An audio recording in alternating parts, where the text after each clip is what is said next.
Hello and welcome to Coffee and Control, the podcast in which I find fascinating people from within the world of control and convince them to answer all of my questions. I'm your host, Lucy Hodgins, and my guest this month is a professor of mathematics and engineering who works part-time at the University of Reading and part-time at the University of Salford. So this guest research covers so many different areas. This is very much a whistle-stop tour of as many of them as we had time for. Quite a few of these areas I'm hoping to find a guest to talk to who specialises in kind of just that subject. So yes, watch this space. This episode was great fun to record. We ended up recording it on 2 separate occasions because there were some last-minute changes to plan on the date we'd originally set. So if you notice that the second half sounds slightly different to the first half, that's why. So buckle up, get ready to learn about control of binary systems, H-infinity control, geometric control, fuzzy logic, electroactive polymers, gels, and a lot more besides with my guest this month, Professor William Holderbaum.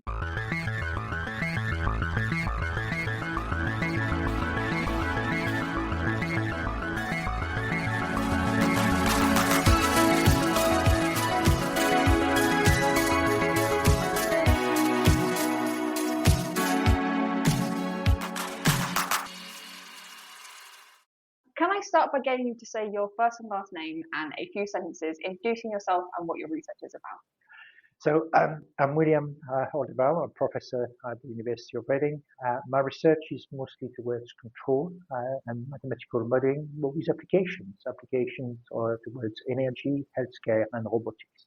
Okay, so I'm going to start from talking about your PhD research and then hopefully work our way through your career. So your PhD involved designing new control laws for systems with Boolean inputs, right? So the first question is, what led you to doing a PhD in this area?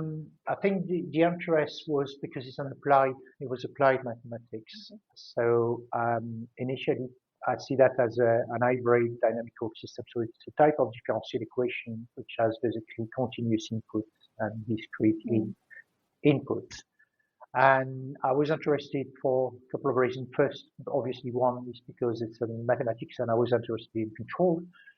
The other is it has a direct application. So on power systems, power converter, they are basically typical type of systems when you do switching, and this is what I was interested in. Previous approaches to control of these systems use PWM, right, or kind of control the binary values of the inputs using sliding mode control. But then you proposed an approach where the controls were designed in state space. Yeah. So could you explain a little bit about what this state space approach entailed and why it was better than the previous approaches?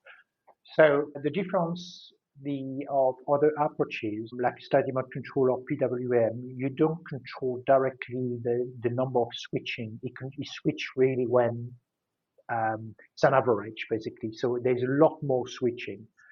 Just for anyone who might be unaware, PWM refers to pulse width modulation, so switching very fast between high and low values and controlling the ratio for which the signal is high and low. And whilst this allows you to use more standard controllers like PID or predictive control, as William is about to explain, that doesn't always give the best results. When you do the state space, you look at within that space, you look from where you start. So if you're in a two-dimensional space, you start from one point, you go to another point, and you build that trajectory, but you switch only when it is necessary. So why I was doing this is because I was trying to reduce the number of switching. We know that the number of switching increases the amount of energy that is required, is heat. And so there's a fan. So and all this requires a lot more energy. By doing so, the method that I proposed at the time was to reduce the number of switching and so reduce the number of the energy basically being used. That was the impact mostly of the PhD. I've used as well, further to that, I use neural network as well. This is something I've extended these. It's very similar, but you learn basically patterns. So you learn where you divide your sections into patterns. This work during my PhD works for linear systems. I started to look at bilinear system. Bilinear system in this particular case is when you have the state and the control multiply together. So you've got AX plus BU plus CXU. So, and often this type of model are found in power converter and power systems. But it was towards the end of my PhD. I was going to ask about the neural network case, because To my understanding, before you looked at neural networks, it relied on a fairly accurate model of the system. Is that right? Correct. Yeah. So kind of how difficult was it to obtain an accurate model? And it's not too difficult in power system and for converter to get an accurate model. The difficulty is because it's a switching, it's already quite robust because of the inherent nature of the system. I think the main issues is mostly it works for linear systems, but there are not too many linear systems. Most systems are bilinear. And the way it works is because it's all to do with fixed point in the phase plane. There are those fixed points. These are the most important to create those kind of convergence where in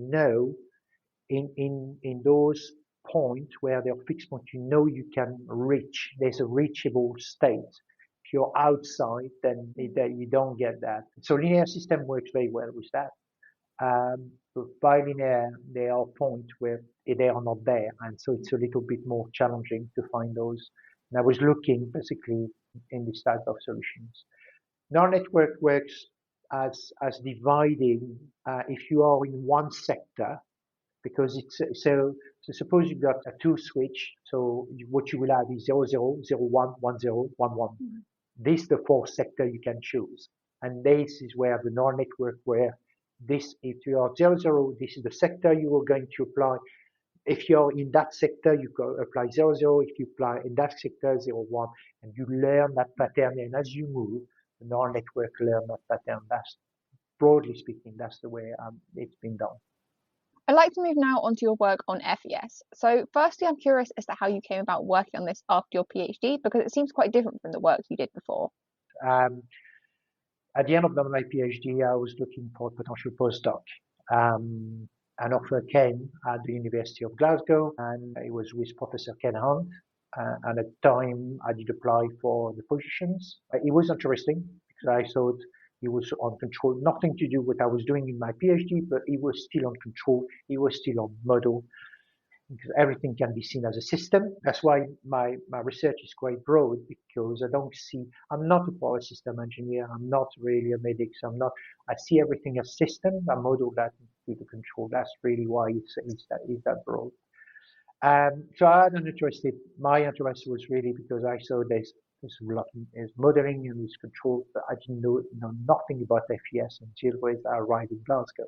So FES refers to functional electrical stimulation, which essentially involves stimulating muscles in order to generate movement. In the first episode of this podcast, I interviewed Chris Freeman, who has done a ton of very interesting work on FES.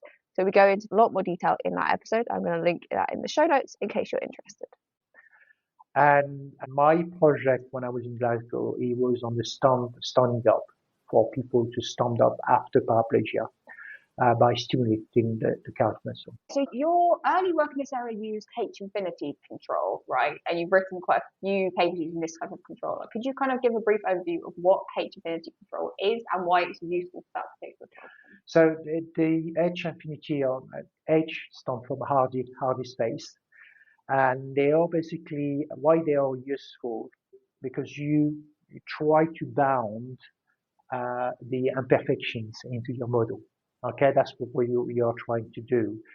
The reason why we use H-infinity, because when you do a model, if the model is perfect, then it's all good. But when you're working with subject, the model identification you have for a particular muscle, after a while, when you are using FES, has shifted because of fatigue. So H-infinity is there to look at this from the model and look at this lower and upper bound, where I design a control that even if my model has shifted, I can take that, my control is still working within those bounds. I can guarantee this, and it has been proven with the stability and performance. Obviously, outside of this bound, it doesn't work. So you have to quantify this. You can quantify to a certain bound. It works quite well, but issues always, the bound is very limited. You can't really go too far.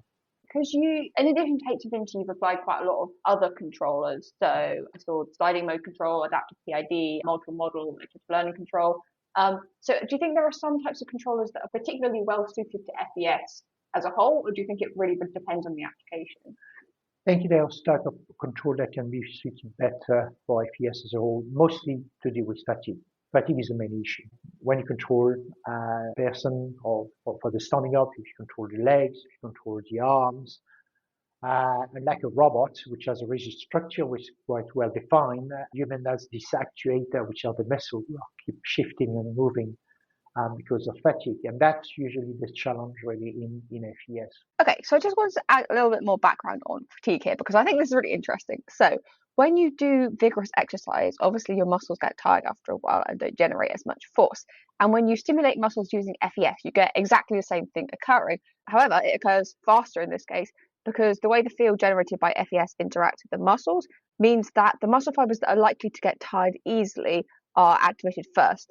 So from a control perspective, this mostly appears as a reduction in the gain of the system, but there are a few other things that happen that are kind of interesting. So I've linked in the show notes to some papers that discuss this in more detail if you're interested. So as William is explaining, a lot of control design for FES systems involves working out how to deal with fatigue when it occurs. Although actually an alternative approach is to try to minimize the amount of fatigue occurring or the risk of fatigue occurring, either by changing the way that the stimulation is applied or just by reducing the amount of stimulation. So, for example, for my undergraduate project, I combined FES with soft robotics and was able to show that this slightly reduced the amount of fatigue that occurred. But really, the best approach is to just design a controller that can cope with fatigue when it occurs. So, control, I would say not one particular type of control, but category type of control are more suited for this type of application when there's an adaptations, either using multiple model, so you can see this adaptation moving, or adaptive control. And sliding mode control was a potential, but sliding mode control has again the same problem. It is very much dependent at a particular point. It works, you can extend the range because it increases robustness, but the shattering is something really that causes fatigue because of the high frequency. And so your model after that shift very, very rapidly. So planning to do a whole episode on sliding mode control at some point in future, but for a minute I'm going to give a quick explanation. At least for classical sliding mode control, implementing this often involves switching very fast between high amplitude opposite values of the control signal, which for FES firstly is not the most comfortable for the patient you're testing on, and secondly it has a tendency to lead to fatigue because it's the high amplitude inputs that tend to tire out the muscles. So while sliding mode can have some advantages, there are also some difficulties associated with it. Are there any other controllers that you would like to try, or anything that you've tried that really didn't work for FES? Well, some of the controller I did. So one of the things, the work I've done in Glasgow, we have to think there are two type of controller. There is the what we call the inner loop, which control the muscle dynamics that generate the forces, and then there's what we call the outer loop that control the angles of the motion. So we have two type of controller by doing this, and often two controllers deal with two type of dynamics. Muscle very fast dynamics, motion of the people is slow dynamics. And often combining together, this is also something I think that didn't work very well. One of the controller I haven't tried, but I would like to try, but it's on using reinforcement control learning because it's very much data dependent, data driven, which I think is now, instead to have this rigid structure of a model, then you have these really adaptations. This is why the adaptive method is usually better for this type of applications. So you've done, so you were talking about paraplegic standing up, and also I know you've worked on kind of stroke rehabilitation. Do you think kind of it's more or less difficult designing controllers for people with paraplegia or stroke, or do you think they're just kind of different challenges? Different challenges. I think in paraplegia, depending what we do in paraplegia, but if you look at people standing up, it's quite challenging. Obviously, because of the weight, because the muscle are non-normal, basically, there's no reaction. It's completely cut off. The signal from the brain to the leg is cut off. In stroke, they still have some activities, not full, but there's still some activities. I'm not saying there's different challenges to one of another. on the better side, when you do control for paraplegia, you get basically access really, and there's no um, other external stimuli that can happen. So therefore, you've got full control. While stroke, they are still, because people still have some of the reactions. So, but in other hand, it's a lot more difficult because you have to create a lot more forces when you don't have, for instance, to stand up. So there's a lot more stimulation increase, while in stroke is probably lower, so much safer.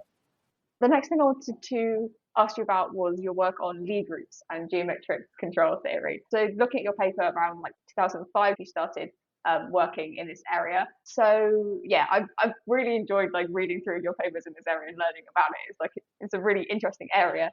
First question is, how did you first learn about it or get into that area? I've always had an interest in mathematics because I've done I've got a bachelor degree in pure math and master's degree in pure math, as well as engineering. And I've always had an interest in geometry.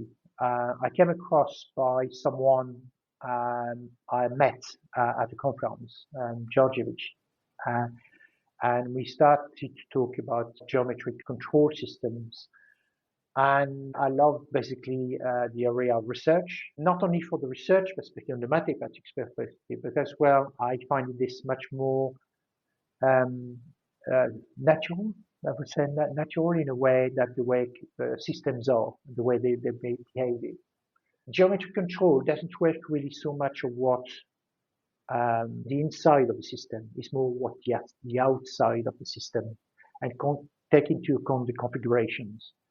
And it's all to do with differential manifold, Lie group, Lie algebra. Okay, so the next few minutes of the podcast are definitely worth listening to closely because William is about to explain geometric control in a way that is very nice and intuitive and really revealed to me why this is such a useful approach to control, at least for certain types of systems. I was a little bit worried going into this episode because whilst geometric control is really, really cool, the papers are very highly mathematical, so I didn't know if it was possible to explain it without being able to see the equations. Turns out I did not need to worry at all. Let me give you an example. So for instance, if you got a satellite around the Earth and you want to control a satellite around the Earth, your satellite will have all the rotations, and then you got the translation. So you define a group, which basically all the motions of the system can do. You don't look what the inside of the satellite, you just look what the satellite can do. So it's an SO3. We know that you can do all these rotations and you can do this translation. And then, so therefore you control and you define the dynamics of a Lie group. So therefore the variations of those small rotations or those small translations. Everything is symmetric now, which is very nice. And then the manifold you're working on is basically, for instance, the curvature of the Earth. And why we are doing that? Because of that symmetry that help us really to define some control using the Hamiltonian. So this is an energy function, and we try to minimize that energy function, which makes it easy because we have now a system of a Lie group, which has a lot of symmetries, which is easy to solve. And then we try to compute to solve in a way those differential equations by minimizing those energy functions, or the Hamiltonian in this particular case. And then we compute the trajectory. So this is the path planning, and then we can put that on an onboard computer, and we know that this is the best trajectory in an optimal manner, and that will minimize the energy. What benefits does kind of taking a geometrical approach to control have over more standard controls? Because you could solve the optimal control problem in a number of different ways. It's a lot simpler by doing geometric control because you consider a lot of symmetries. Unlike nonlinear, the equation can be a lot heavier. There's a lot of terms. Here we are considering just very simple terms, very old symmetry. And it can solve basically nonlinear equations by just you looking at the symmetries. And that's what we are trying to do. Often this is what we have a complicated equations, and we says, okay, this is my system, but can I make it simpler? Can we just consider the symmetries? And then we can compute those. Obviously there are imperfections, like when we look at the Hamiltonian systems, then obviously we are not considering when there's friction, for instance, in your system. We consider everything is nice and fast, but if you're in space, it's good. And if you're considering a small motion, it's also good. If you have a robot in a room going from that room to another room, you compute the path planning. But again, you are going to compute by looking at the geometry. The geometry, everything is described as a geometrical object, including the path, including the robots, or and everything become nice and symmetric. This is behind this is really the idea that you got the nonlinear systems, but you are going to use the symmetry of the system to simplify this. When you solve this, you go from the Lie group to the Lie algebra. In other words, what you've done is looking at those very small, and what we call the infinitesimal motions. The Lie algebra is like a linear version of the Lie group.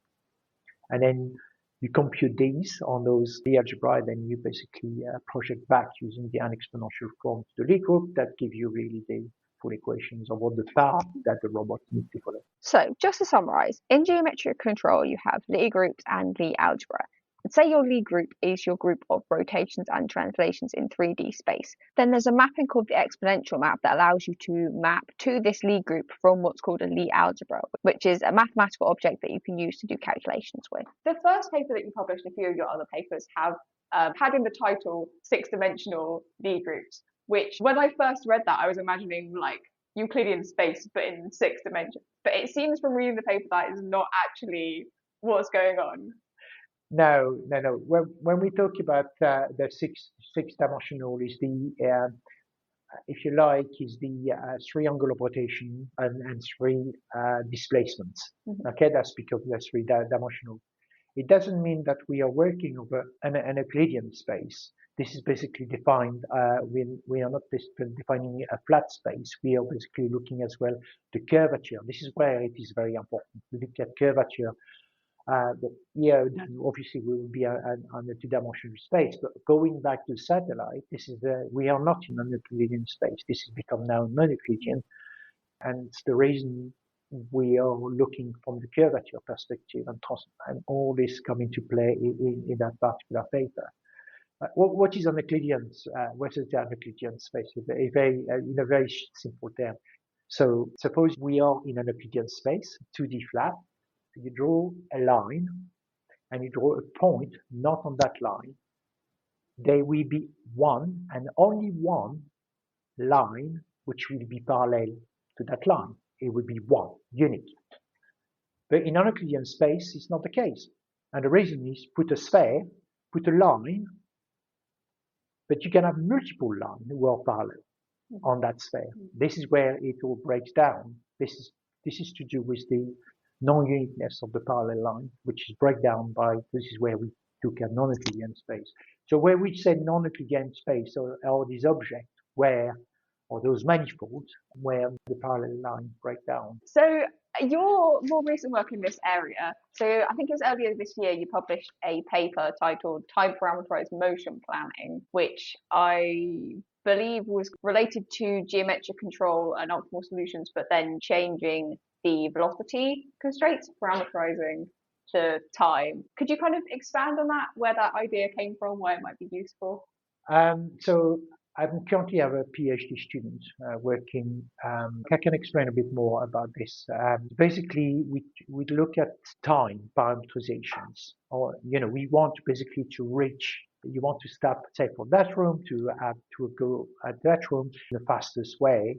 And so you time parameterize that path planning. That's in a nutshell, this is what we're trying to do using the manifold and the Lie group.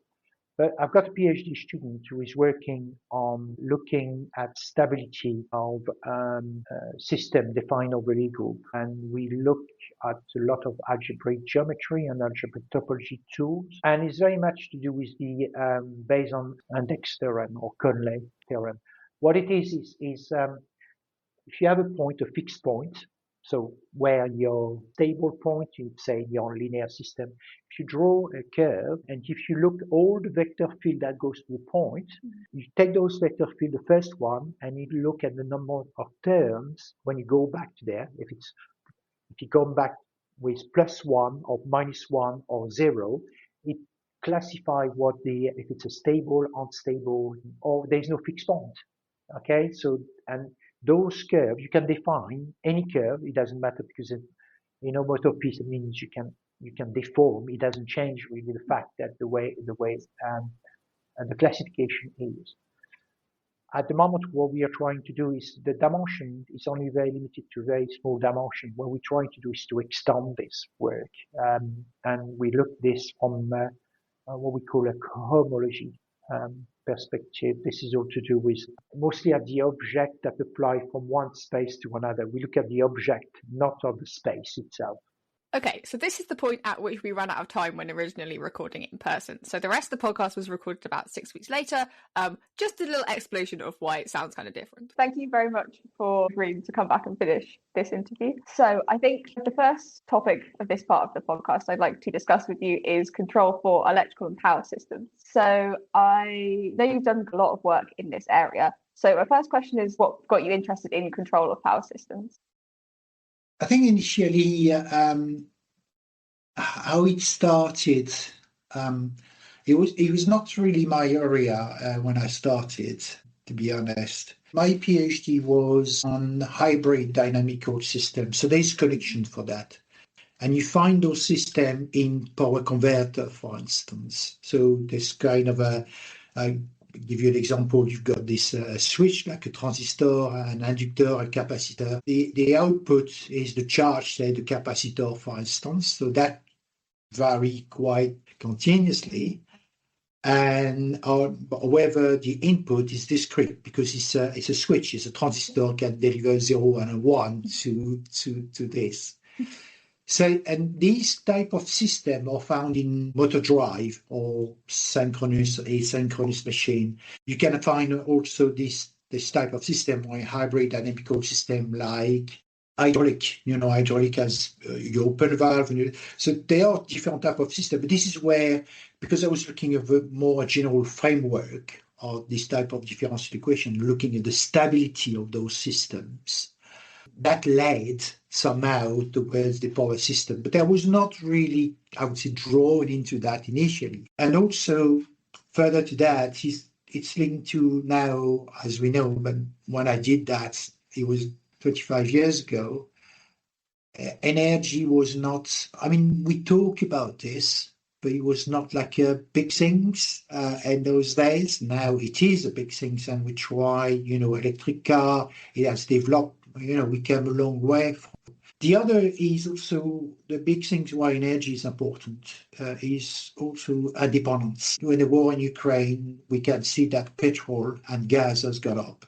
So how can we basically try to shift? Or if we don't have alternative sources, how can we minimize our usage?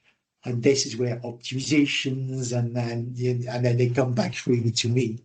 So they all link, and this is where I had an interest for that. But energy independence has always been a big thing, even before climate change. But because it was cheap at the time, no one did anything. When price fluctuate, then people start to realize, and it's not very good for the economy. So how can we, or how to minimize the energy dependency?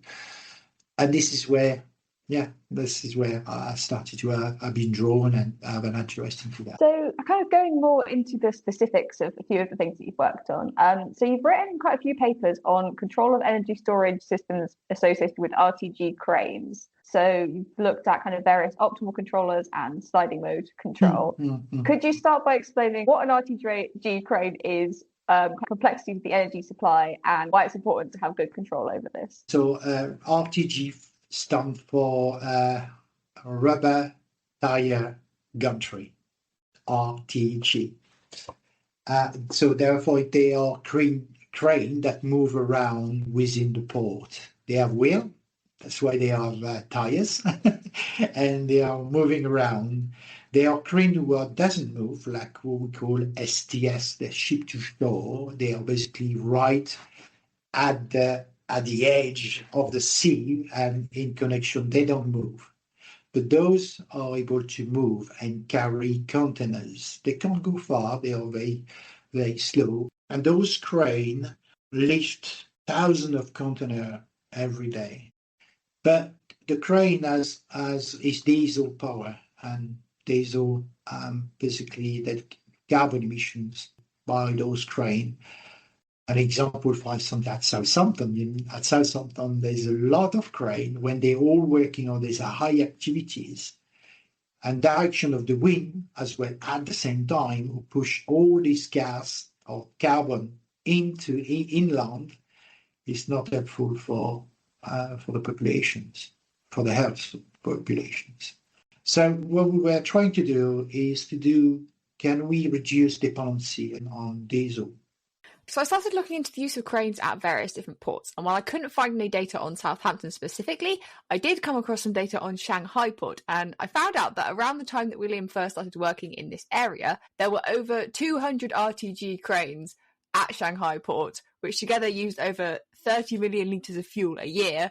And when a few years later, 21 of these were replaced by the type of hybrid cranes that William was looking at the control of, this saved the amount of CO2 equivalent to removing over 1,000 cars from the road. So if you're asking yourself, how important can it really be reducing the energy consumption of cranes? The answer is very important. Also, while I've started a rabbit hole researching cranes, I found out that the tallest crane in the world currently operational is 250 metres tall, and it's been nicknamed Big Carl, and is currently helping to build a power station in the UK.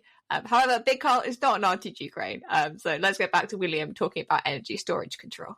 Initially, the way the project started, we were looking at using energy storage, and principle is quite straightforward. You lift the container, you use the diesel power. Then when you lower the container, you recoup a lot of the kinetic energy into an energy storage. Then on the next lift, you can use a bit of the diesel power and a bit of the energy storage. So your energy consumption has reduced by between 30 and 40%. And so you combine the two together and you do control. This is where the control system comes from. We're not controlling the crane, we are controlling the energy storage. What the control is, it says, do I charge the storage or do I discharge the storage? And when do I have to do that? And also it regulates how much do I need to discharge? And this is very important because you don't want the energy storage always full and you don't want to have the energy always low. You need to really to find that right balance. This is driven mostly by demand. Energy demand. It's a model, basically. We do a model of that energy demand. And we say, right, so we know how much demand. I know the future. So I'm the guy with a crystal ball. This is the mathematical modeling.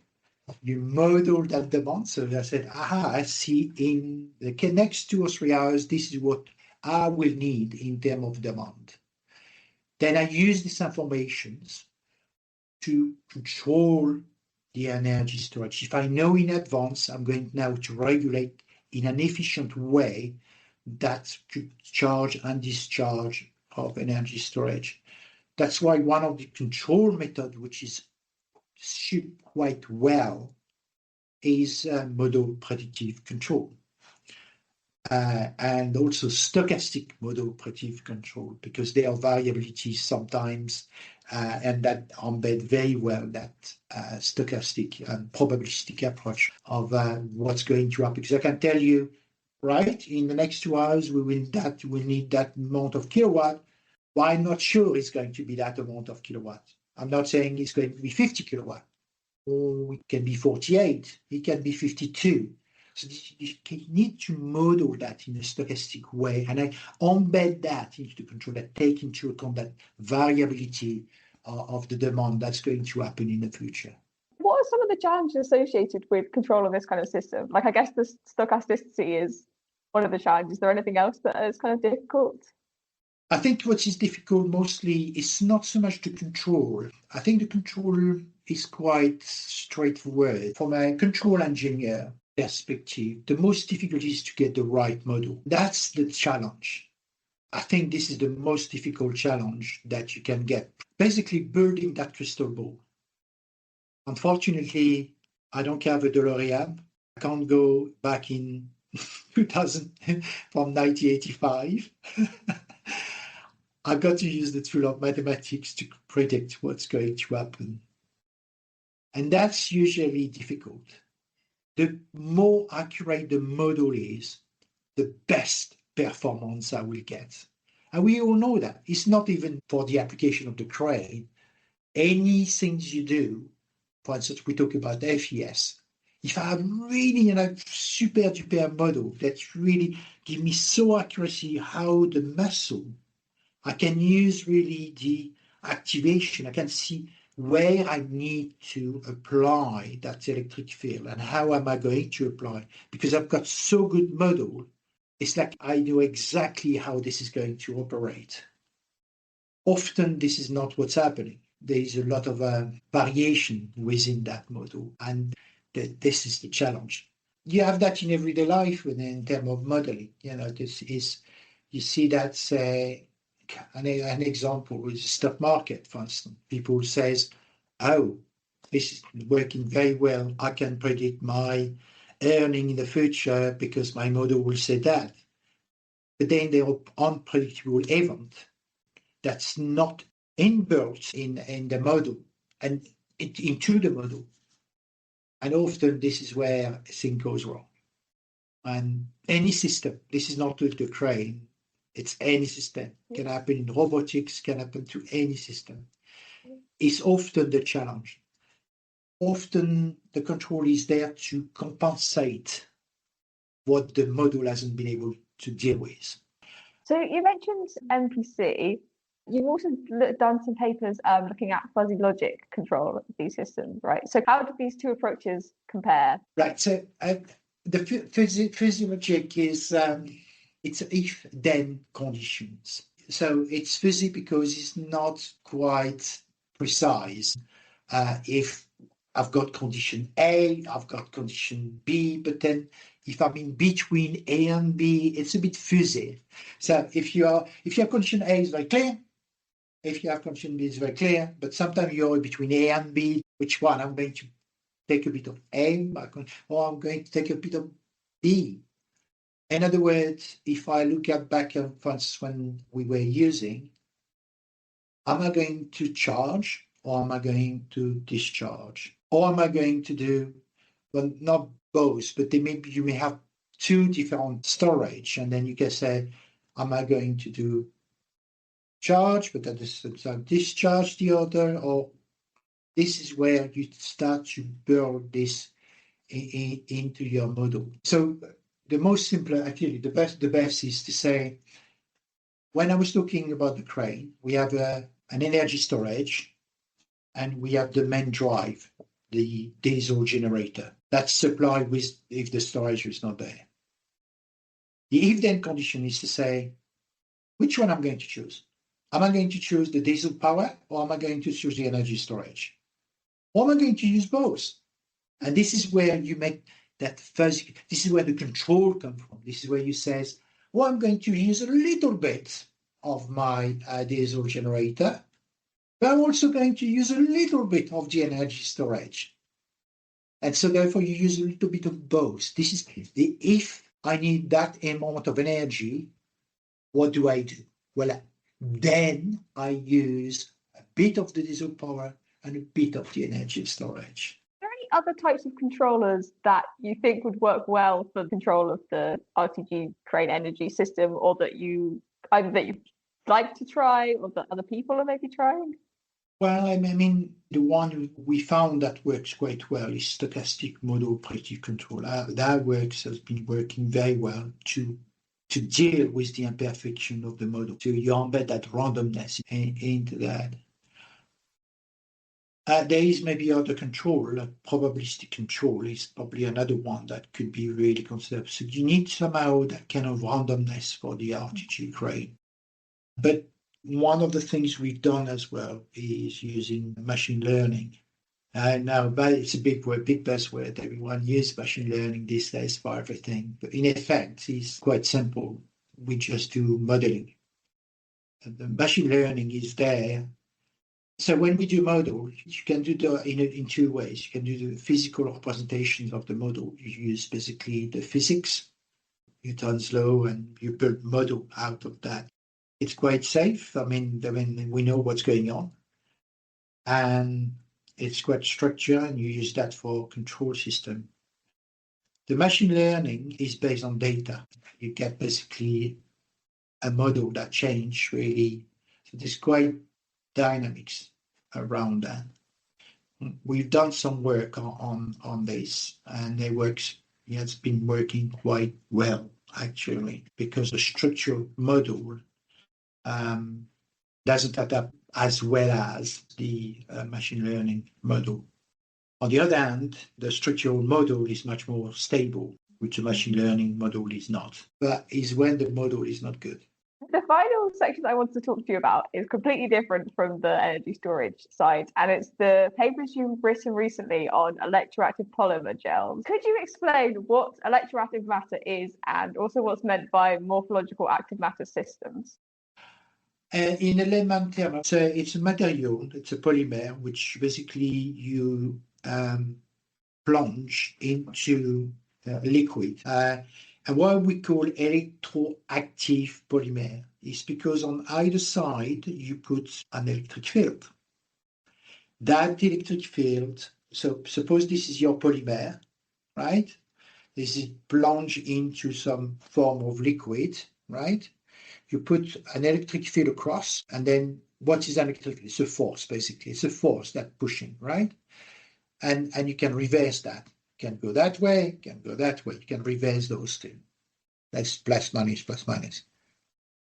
And then we can do that membrane that you have there is you can move it that way, or you can move it that way. You can move it that way, you can move it that way. So the tragedy of this being a podcast rather than a video interview is that you can't see William's hand movements as he's trying to explain this. But basically, you just need to imagine the polymer moving back and forth, kind of like a pendulum, as the electric field changes. So you control, and you're going to say, why are we doing that? Well, because the interest behind all this is soft robotics. What is soft robotics? Well, robotics is, for instance, if I example of my hand, if I compare it to a robot, the dynamic will be a lot faster and much more rigid. While if I move my hand, it has this kind of smoothness, flexibility, for instance. But the material that is in my hand is not made of metal. It has the bone. But there's other things around that control, that link this. And this is kind of the soft part. And try to replicate that using soft material, controlling soft material to do this kind of things. So that polymer, going back to the polymer, that's what we are trying to do, this kind of control of the membrane is, say, control, say, my finger. Okay, my finger has the three metal part, the bone, 1, 2, and 3. But between this, there's a lot of soft tissue and soft material. That's what I'm trying to do.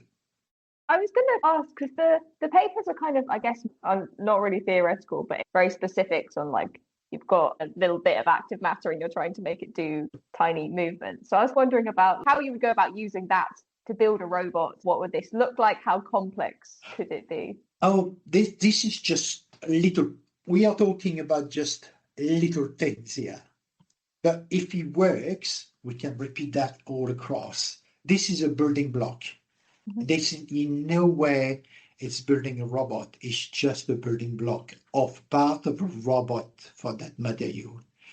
I'll give you another example, for instance. You want to build a snake as a robot. If you build a snake with different metal parts, so in different sections, say 3-piece sections, say, you can build a snake. But you can see if you go to some area for explorations, then you'll have problem because if there's an angle, then you're stuck. The soft material will allow you to go really control this nicely and go around even really weird angle like a proper snake will do that.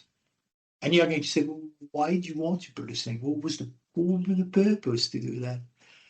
Well, the purpose to do that, for instance, is one of the projects that we've been working on developing a robot. And why we want to do that is for a gas, for instance. You feed, so when we want to put a snake into a gas pipe, well, it's not to kill the snake.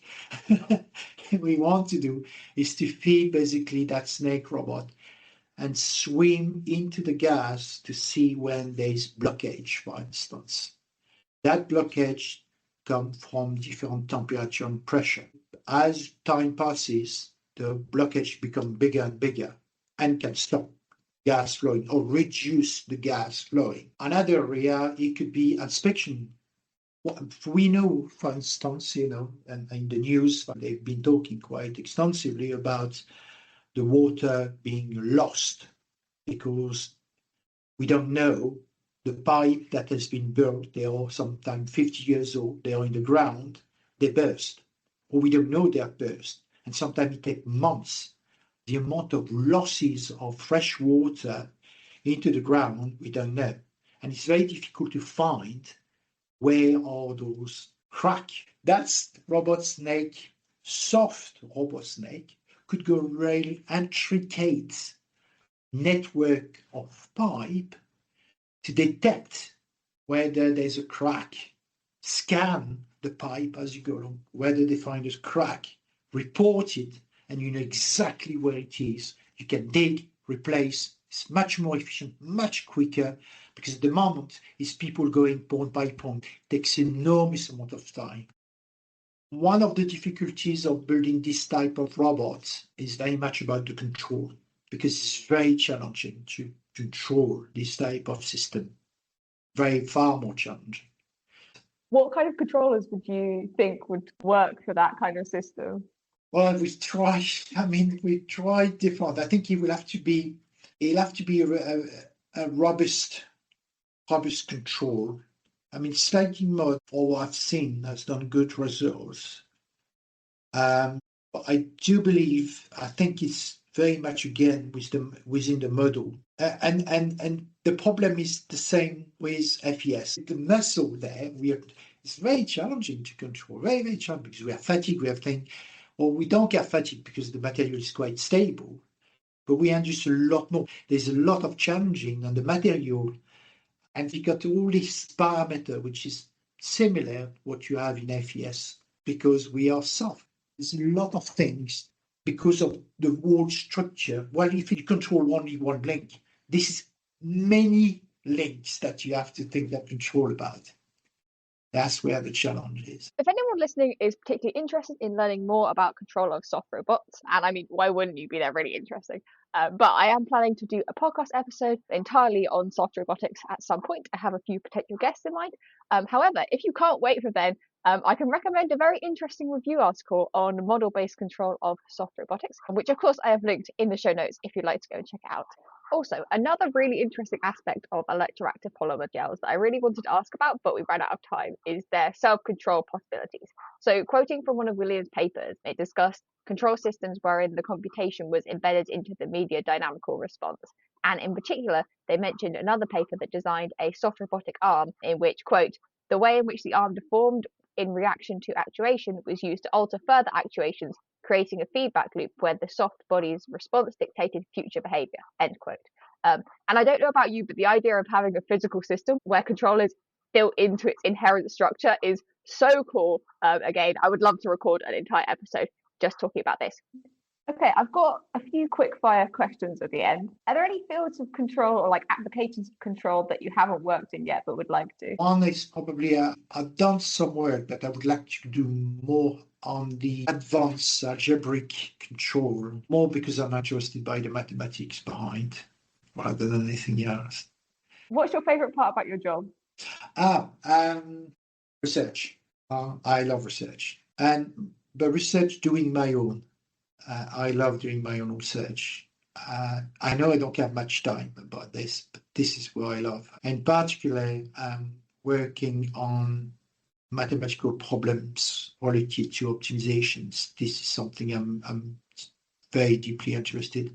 working on some of the geometry of when you optimize, you got basically some symmetries and geometries, which I'm really trying to, they are basically, for instance, a constant mean curvature as their optimized object, but they could be important solutions in geometric or in control systems.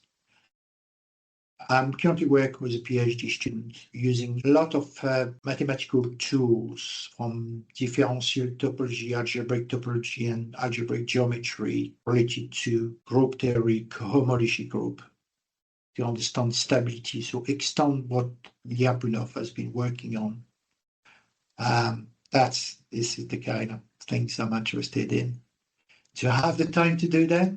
Not really, but that's where I'm interested in, and that's what I like in my job. Yeah. Do you do much teaching? I taught mathematics for many years, more than any engineering or subject or control or anything. I think students enjoy because that relates very much. Why are we doing that? It's not that putting an equation and then we do algebra. Actually, I try to avoid that. Life is too short. I've got other things to do. But this is not what I want them to learn about that. I want to learn this is a tool. There behind this, those numbers, behind those X and Y, it's a representation of something. We present this in such a way that is very obscure. Vector calculus, for instance, when you compute gradient, divergence, and curl. When we present that to students, often is given as that's the way it is, but they don't really understand the meaning behind. And I always try to put some pictures, and students love it. As when I put a gradient, I make a story. I make a mountain, and I say I'm going hiking. And I said, what happened? So I'm going up. And I said, see, and I chose some direction where I can go. So, and I showed this is what the gradient's about. If I put divergence, I put a balloon. And I said, pierce that balloon, there's a flow, a lot of air coming out. And if I put the curl, I'm talking about me walking along a river. And I say, there's a leaf. That leaf, if it falls in the middle of the river, then that leaf, the shape of the leaf will move. And if it's near the riverbank, they will start to rotate, that spin. I found that people teach mathematics. The abstraction is that in such a way that often we forget why are we, what is the purpose behind. And my experience as well, even with PhD students, they struggle with the math. They said, I don't understand that equations. And they go over computing every single step how the equation works. But this is completely irrelevant. You need to understand what is the representations. That's often the questions.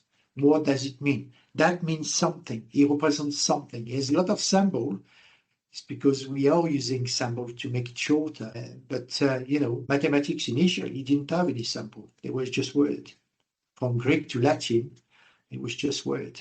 We try to shorten. Actually, Leibniz was one of the first to introduce all these notations that we use in mathematics.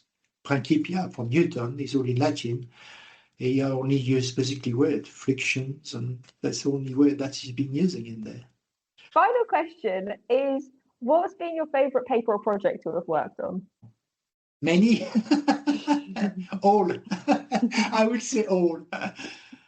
All. I have a big interest in geometric control because it's differential geometry and differential topology. I have huge interest. It's legal algebra. I have big interest into that.